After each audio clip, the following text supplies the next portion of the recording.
Biden যুগের রাষ্ট্রদূতদের প্রত্যাহার করছে ট্রাম্প প্রশাসন। সৌদি আরবের সর্বোচ্চ রাষ্ট্রীয় সম্মান পেলেন পাকিস্তানের সেনাপ্রধান। মস্কোতে গাড়িবোমা হামলায় রুশ লেফটেন্যান্ট জেনারেল নিহত। পশ্চিম তীরে আরও ১৯ বসতি অনুমোদন ইসরায়েলের, তীব্র সমালোচনা আন্তর্জাতিক মহলে।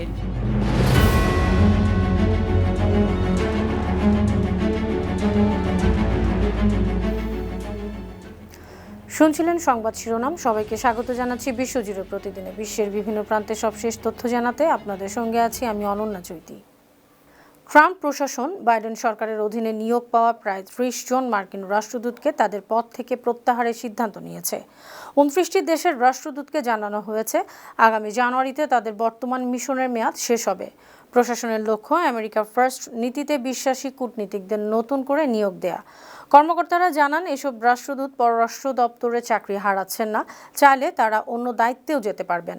স্টেট ডিপার্টমেন্ট বলছে রাষ্ট্রদূত পরিবর্তন একটি স্বাভাবিক প্রক্রিয়া। সবচেয়ে বেশি পরিবর্তন হয়েছে আফ্রিকায় ১৩টি দেশে ও এশিয়ায় ৬টি দেশে। পাকিস্তানের সেনা ও প্রতিরক্ষা বাহিনীর প্রধান ফিল্ড মার্শাল আসিম মুনিরকে সৌদি আরবের সর্বোচ্চ রাষ্ট্রীয় সম্মান king Abdul Aziz medal of excellent class প্রদান করা হয়েছে। গেল রোববার সৌদির রাজধানী রিয়াদ সফরকালে তিনি ক্রাউন প্রিন্স ও প্রধানমন্ত্রী মোহাম্মদ বিন সালমান এবং প্রতিরক্ষা মন্ত্রী প্রিন্স খালিদ বিন সালমানের সঙ্গে বৈঠক করেন। বৈঠকে আঞ্চলিক নিরাপত্তা ও ভূ রাজনৈতিক চ্যালেঞ্জ নিয়ে আলোচনা হয়। পরে সৌদির প্রতিরক্ষা মন্ত্রী আনুষ্ঠানিকভাবে এই সম্মাননা প্রদান করেন। সৌদি রাষ্ট্রায়ত্ত বার্তা সংস্থা এসপিএ জানিয়েছে এ সফর সৌদি পাকিস্তানের ঐতিহাসিক ও ভ্রাতৃত্বপূর্ণ সম্পর্ককে আরও শক্তিশালী করেছে।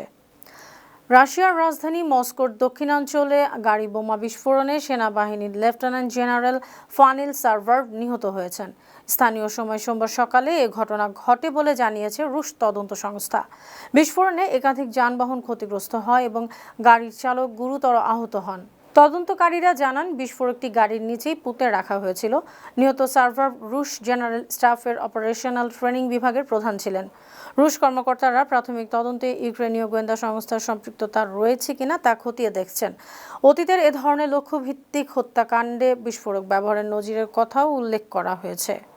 জাপানের পারমাণবিক অস্ত্র অর্জনের যে কোনো প্রচেষ্টা কঠোরভাবে প্রতিহত করা হবে, এমনই হুঁশিয়ারি দিয়েছে উত্তর কোরিয়া।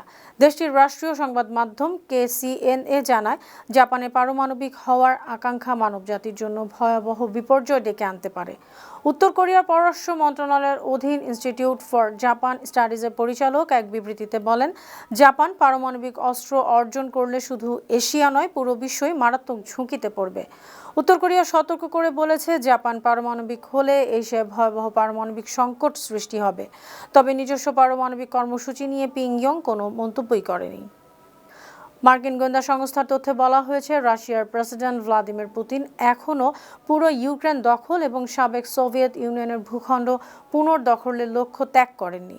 আন্তর্জাতিক আলোচনা চললেও তার মূল উদ্দেশ্য অপরিবর্তিত রয়েছে বলে প্রতিবেদন উল্লেখ করা হয়। গোয়েন্দা তথ্য অনুযায়ী ইউক্রেন ছাড়াও সাবেক সোভিয়েত রাষ্ট্র এবং ন্যাটোভুক্ত কিছু এলাকায় প্রভাব বিস্তারের পরিকল্পনা রয়েছে পুতিনের।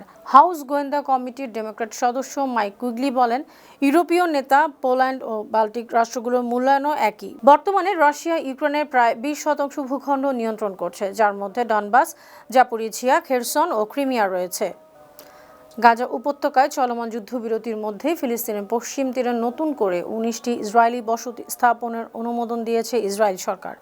বিবিসিকে দেয়া সাক্ষাৎকারে দেশটির কট্টর ডানপন্থী অর্থমন্ত্রী বেজালেল স্মোটরিচ বলেন, প্রস্তাবিত স্বাধীন ফিলিস্তিন রাষ্ট্র প্রতিষ্ঠার পথ রুদ্ধ করতে এ সিদ্ধান্ত নেওয়া হয়েছে। তিনি জানান, প্রতিরক্ষা মন্ত্রী ইসরায়েল কাটজের কাছে দেয়া তার প্রস্তাব ইতিমধ্যে অনুমোদন পেয়েছে। উল্লেখ্য, স্মোটরিচ নিজেও পশ্চিম তীরে বসবাসকারী একজন ইসরায়েলি বসতি স্থাপনকারী। এই সিদ্ধান্তের কড়া সমালোচনা করেছে সৌদি আরব। জাতিসংঘের মহাসচিব অ্যান্তনিও গুতেরেস এক বিবৃতিতে বলেন, পশ্চিম তীরে বসতি সম্প্রসারণ মধ্যপ্রাচ্যে উত্তেজনা বাড়াচ্ছে এবং ফিলিস্তিন রাষ্ট্রের ভবিষ্যৎকে গুরুতর হুমকির মুখে ফেলছে। ভেনেজুয়েলার বিরুদ্ধে যুক্তরাষ্ট্রের ক্রমবর্ধমান চাপ ও সম্ভাব্য সামরিক হস্তক্ষেপ ভয়াবহ মানবিক বিপর্যয় ডেকে আনতে পারে বলে সতর্ক করেছেন ব্রাজিলের president Luiz Inacio Lula da Silva. গেল রোববার ব্রাজিলের ফোজ দো ইগুয়াসুতে মার্কোসুর শীর্ষ সম্মেলনে তিনি বলেন, ভেনেজুয়েলায় সশস্ত্র হস্তক্ষেপ শুধু ওই দেশের জন্য নয়, বরং বৈশ্বিক স্থিতিশীলতার জন্য মারাত্মক হুমকি হবে। লুলা আরও বলেন, দক্ষিণ আমেরিকা আবারও বাইরের শক্তির সামরিক হস্তক্ষেপের আশঙ্কায় পড়ছে, যা অঞ্চলের শান্তিকে প্রশ্নবিদ্ধ করছে। যুক্তরাষ্ট্রে অবৈধ অভিবাসন বিরোধী অভিযান জোরদার করতে বাজেট বিপুল পরিমাণে বাড়িয়েছেন প্রেসিডেন্ট ডোনাল্ড ট্রাম্প। গেল রোববার এ বিষয়ে একটি নির্বাহী আদেশে তিনি স্বাক্ষর করেন। রয়টার্সের বরাতে জানা গেছে, এ আদেশের ফলে US immigration and customs enforcement ICE ও customs and border protection CBP আগামী 2029 সালের সেপ্টেম্বর পর্যন্ত প্রায় $17,000 কোটি বরাদ্দ পাবে।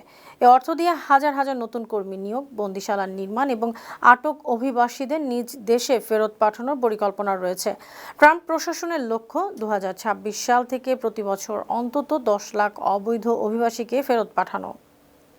ইন্দোনেশিয়ায় একটি যাত্রীবাহী বাস উল্টে 16 জনের মৃত্যু হয়েছে। সোমবার 22 নভেম্বর ভোরে রাজধানী জাকার্তা থেকে ইয়োকার্তার দিকে যাওয়ার পথে একটি মহাসড়কে দুর্ঘটনাটি ঘটে।